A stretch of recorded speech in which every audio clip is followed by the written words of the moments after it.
Now, ladies and gentlemen, it is time for the Berkshire Edge on air. BerkshireEdge.com on the web, the BerkshireEdge.com. We go through a few of the highlighted stories that you'll find all the time at the BerkshireEdge.com.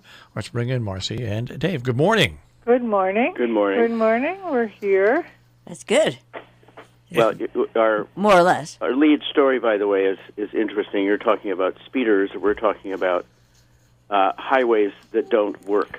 Well, or at least bridges that don't work. Well, we'll start off with that because it's funny. You say let's start off with a mundane item, but Great Not Barrington. mundane. Yeah, the Great Barrington really does have a. Well, it's also it also applies to Tuesday and Wednesday as well. We're having the bridges of Berkshire County, I guess, or at least of Great Barrington, is a story we ran this morning about several bridges that cross. Our town is bisected by the Housatonic River, and there are a number of 6 crossings of the bridge, of which 2 crossing the river, of which 2 are now under repair. The bridges are under repair, and so it's a sign of all these bridges were more or less built at the same time, and so they're all beginning to age and need serious repair at the same time. So we are trying to figure out all kinds of circuitous routes to get anywhere. Right.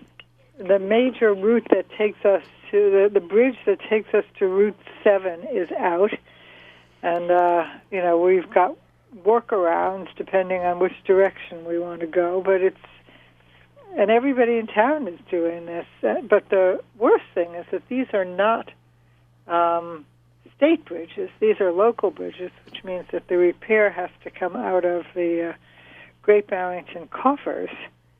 Right. And there is a state bridge, a major state bridge crossing in Great Barrington that will soon also have to be repaired. And that will be a real nightmare when they do that. But, this is just infrastructure upkeep and maintenance that I think has been postponed a little past its time. So now it's time to pay the piper. Yes, and it takes forever. I mean, there was a little bridge across the street from where we live that they repaired, I think, in 2010, and it's a small little bridge, and it took them a year to repair it. So these public repair jobs also take forever. Well, what they should just do is take all the marijuana money and start to fight. That's a good idea. I'm hoping that that's possible. It is possible. They can take that money and put it anywhere they want in the budget once the budget's approved. That's true. And you take $1 million a quarter. Heck, you can replace the bridges in 2 quarters. And then puts up the others. That's right. That's right. That's an infrastructure story that's rampant throughout the Northeast, not only in towns but in states as well. I mean, but we're talking about how you keep downtown healthy, and if people can't get there, it's a problem. I forget the legislator in Louisiana, Huey Long. He claimed that the way he kept getting reelected was he'd pave a certain amount. There were dirt roads back then. He'd pave a certain amount of roads every 2 years, and he'd do it right before the 2 years before the election, and he'd always get reelected. Yeah, he is known as the Kingfish. Yeah, absolutely, great story. All right, now this is a story that I'm glad to see you're covering it because it's going to affect us here because we operate. I was wondering about that. Yeah, we operate two local access TV stations that are owned by Comcast, but your South County Cable Advisory Panel is looking for the Attorney General to take a look at the FCC regulations. By the way, it's too late. The FCC has already voted. Explain what we're talking about. Yeah, it's amazing because we get funding from Comcast, and I know now that it's just imagine how much they're going to cut in the funding that they give us, because the government basically has allowed them to charge things off against the local access company expenses. Fake, and they're fake expenses, but they're allowing them to do it. And for us, we have one employee, but there's like your cable company up there. They have quite a few employees, and they have quite a huge budget. And it's more than one. Studio. And it's more than one. Oh, yeah. I mean, we have one in South County and one in North County, and one one in Lee and one in Pittsfield. Yeah. And there's also in Williamstown, there's WillieNet, which is their cable company up there. So maybe let's just explain to our listeners that this is part of the original cable franchise agreements. When cable companies were winning their franchises, they were required, I think by municipalities, not necessarily by the federal government, but they were required to allocate a certain number of channels for public access, and they were required to pay for the support of those public access stations or channels from the money they received from ratepayers.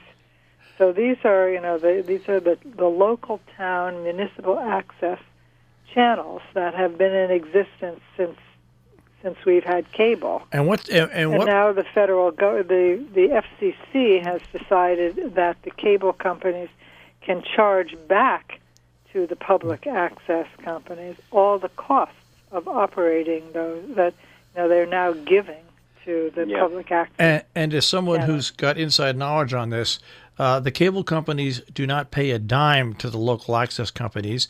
They charge an extra amount in their bills. Right. Every subscriber pays something for local access. So this is not money that is coming out of the coffers of the cable company. It is the cable company actually dipping into the coffers of the small local access companies. And taking the money away. It's just it's despicable. It is despicable. But think of what do cable access companies do mainly across every community that they're in. They show public meetings. That's the biggest. And you know what? This is a huge curtailment because a lot of these companies are not going to be able to show what they do, and this curtails the public's right to know. That's right. Well, that is the. That seems to be the theme of the day of the current administration, doesn't it? It's just unbelievable, and people will start screaming when it's too late and it's gone, and they're going to have to wait for another president to come in and change another member on the FCC and vote to get it all back again. So everybody's going to have to wait at least 2.5 to 3 years. It's just a terrible situation. You're assuming that the administration will change. Well, that's at the earliest. It's going to be 2.5 years. That is a big assumption. Well, one has to have hope. I'm sorry, folks. I shouldn't have said that. Actually. I shouldn't have said that. All right. Well, it looks like Netanyahu has failed. He'll somehow stay in the government with this other guy. You see, he's a shrewd one. He's a shrewd one. Anyway. Well, let's go on to but anyway, anybody, even this is you're in Connecticut, you're listening to New York, not necessarily. New York's just terrible with cable, but in Connecticut and Massachusetts, read this story because it's going to affect you locally. Now, we talked about marijuana money earlier, and here we go, back to the marijuana story. And this is an interesting story. Yes, it is. An outfit named Fulcrum has got permission from the Select Board, has applied for a special permit to have in an industrial zone in the little hamlet of Housatonic, which is part of a village of Great Barrington. There's a little used gravel pit that is an unused gravel pit. Well, there are some. It looks like there are some trucks that go in and out of there sometimes. But in any case, this outfit named Fulcrum was going to build a number of greenhouses and warehouses for growing and processing marijuana. And the neighbors across the street from where this would be, and it's not exactly right across the street. Where this proposed complex would be is actually in a lower elevation, so I don't think you could really see it. But in any case, there's a railroad track and a road, and then this is just a few houses. And then those neighbors are really upset about this proposed marijuana complex. And it appears that, and they've been really showing up en masse. Oh, they sure have. At the select board meeting and the planning board meeting, trying to convince them not to give a special permit to this, to Fulcrum. But it seems that their objection is not. I don't think that, for example, if there was a greenhouse growing roses, that they would object. Yeah. I think they're objecting to the product here. Yeah. But it's complicated because this will be greenhouses to grow marijuana plants on a large scale and a processing plant to extract oils from, to dry the product and extract oils from it. What the locals are saying is that there's a smell, and I think it's correct that our select board try to check that out by looking at other communities. And I think on the West Coast in Oregon, there may be some communities where there's been an issue of smell. So that really does need to be checked out. The other thing they're concerned about is that, and by the way, Fulcrum has said that it is hiring an odor engineer who will make sure that that the anything coming from the plant will be remedied. Apparently, what they're saying is that once a year, when the plants are in bloom, there is an odor. But we live in the country, and I live across the street from a farm, and I smell manure. And it's not necessarily that objectionable. And but what we don't know is the degree to which this odor will prevail in the community and be unpleasant. But the other things, I think, have been addressed. They are concerned that there will be lights. The company has responded that the lights will all be motion sensor, so they won't be on unless somebody tries to break in. And they also, the other complaint is that it's really not creating a lot of jobs. And the company does say that there will be maybe, 2 or 3 people in the beginning. I don't know what comes later, but only 2 or 3 jobs created. And the community, however, there is a lot of revenue. A lot of revenue. For the town. Right. But people don't want it in their community. And again, I think as David says, it's as much a question about the product as it is about the existence of a plant near their homes. Because right now, that place is extremely unsightly. If you're living across the street from it, you're also living across the street from railroad tracks and solar arrays. And it's not a picturesque scene. And the plant has said that it will really make it much more attractive. They'll plant trees between the road and the greenhouses, so it will likely end up being a much more attractive place to look at. So I think the issue really is the odor, and I think that there is a way for the town to investigate that, and I'm hoping they will. All right, we'll move on to the next story, and that is, and I've seen this myself. I haven't seen a skateboarder get struck, but I've seen people come close to getting struck. In Great Barrington, they're going to have stricter enforcement of speed limits. Well, this ties into what you were talking about right before we came on, doesn't it? I mean, people are speeding through the center of town. Right, and so the Bill Walsh, the Great Barrington police chief, has pledged that there will be more patrols of Main Street to make sure that speeding cars are not hitting pedestrians or skateboarders, for that matter, who are crossing in the crosswalks.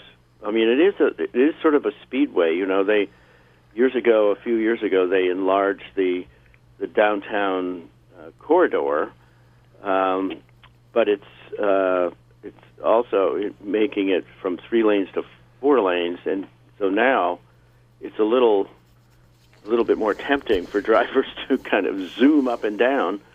And you do. I know you. I cross those crosswalks every day, and you do feel a little intimidated. I'll tell you, because the cars are supposed to stop if you're in the crosswalk, but they don't. They don't necessarily see you in the crosswalk. Well, that's the whole thing. I mean, whenever I drive through Great Barrington, and I'm not a teetotaler. I don't drive slow and everything, but when I drive through Great Barrington, I just go incredibly slow by the crosswalks for one reason. You have to stop when the people are in the crosswalk. But if you're going slow enough and there's a lot of traffic and there's a lot of activity, it's just a smart thing to do. I mean, it's not going to cost you, if you have to slow down to 2 miles an hour or 5 miles an hour 4 times going through the center of Great Barrington, it's going to cost you about 18 seconds on the other end. Yeah. Come on, come on. It's ridiculous. It is. But the problem is that we also have these new bump outs. Yep. And which were part of this, part of the curbs. And it makes it difficult to see who's standing there too. And the bump outs. One of the things the bump outs are meant to do is slow traffic. But they don't. It doesn't. Well, one of the things that is a problem too is that the vehicles these days are rather large. So somebody can be, because cars are parked along the sidewalk. Someone venturing out onto a crosswalk can be obscured by these rather large sport utility vehicle. Utility vehicles are just plain old SUVs. Sport utility. And so it's a little bit more difficult to see pedestrians. That's it. All right. I want to go on to our good friends over at Berkshire Grown. Yes. Well, we our next 2 stores, and we have 2 major events for really important organizations coming up. The first one is a dinner on Monday night for Berkshire Grown, which is, I think most of your listeners probably know, it's a very important organization that supports farmers and supports the whole farm-to-table movement. Right, and especially organic farming, responsible farming, and sustainable farming. Sustainable farming, right. So let's put it that way. So they every year they have what they call a harvest supper, and they hold it at Butternut, at this ski area, and it's packed to the gills. It's just terrific because you go there, and everybody, all the restaurants and the farms who are producing this delicious food are all there in their little stations, and you have such a tasty array. It's amazing. Yes, and you get your little plate, and you go from station to station, and you taste what it is that each restaurant or farm has to offer, and it's no dieting on Monday nights because the food is delicious. I mean, there's soups. And you discover whole new tastes and new concoctions that you've never seen before or never tasted before. Right. So it's great. And of course, it's a fundraiser for Berkshire Grown, and it does provide them with a lot of revenue. So, but can you match that together with, because you can, all the weight that you gain, you can lose at the next fundraiser. Oh, well, that's true. Well, it moves slowly though. So on this coming Sunday, the 22nd, we have the annual march that's sponsored by Construct Inc. Now, Construct is an organization that's very well known, but not as well understood as it should be. And this is their 50th anniversary, and we've been running articles, for the last 6 months on what Construct is. Because most people think of Construct as the organization that sponsors a march once a year, but that's not the purpose of the organization. The purpose of the organization is to try to provide shelter for people who are homeless and who need housing. And so they provide, first of all, an emergency shelter, and then they also build and manage housing for affordable housing for people. They have a number of housing developments. I don't want to say projects because project is a stigma. No, they're little houses. They're actually. they're charming little housing developments, which they not only have built, and they work with the Community Development Corporation of Southern Berkshires also. But they not only have developed them, but they also run them. They administer them, and people are very lucky to get into them, and they're raising money, to maintain these shelters and to maintain the shelters and the housing and to build more. And so it's really amazing, this walk from Butternut Ski Area into town, which is 3 or 4 miles, and the people, huge, hundreds of people take part in this march to support. Support the homeless and support the